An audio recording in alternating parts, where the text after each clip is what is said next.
દૂર જવાનું છે, મતલબ ટોયલેટ હોવું જોઈએ અગર પછી તે કોઈને સફાઈ શરૂ રહે ટોયલેટ હોવું જોઈએ જ્યાં જાવ ત્યાં, બસ બીજું કઈ બધા સફાઈ પછી એવું ના હોય. 11-12 વાગ્યા પછી જો જઈ શકાય ને તો ધવનને પૂછી લો મુકેશભાઈ, તો તમે રિલેક્સ થઈ ગયા છો. પછી 3 કલાક જ છે રાજકોટ થી અમદાવાદ ટ્રાવેલિંગ, પછી મેનેજ થઈ જશે.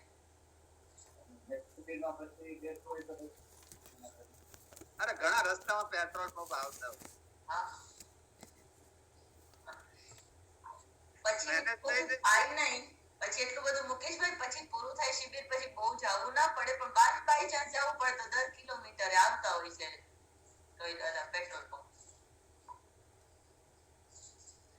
કાલનો એટલા દિવસ મહેનત કરી હોય ને, કાલનો દિવસ ઇમ્પોર્ટન્ટ હોય. ટ્રાય કરો તો તમને વધારે ફાયદો થશે.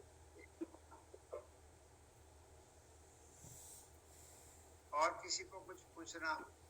हाँ बोलो कुसुमबेन.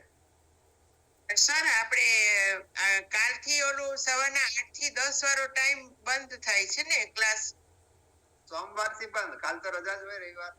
હા, એટલે તમે સોમવાર થી 1 તારીખ થી બંધ થાય છે, તો સાંજનો ટાઈમ કેટલા વાગે થશે? તો ઓલા બેન ને મારે કહેવાનું છે. હા, એ ટાઈમ હું વોટ્સએપ ચેનલ માં લખીને મૂકીશ, એડજસ્ટ કરી. હા ભલે. તો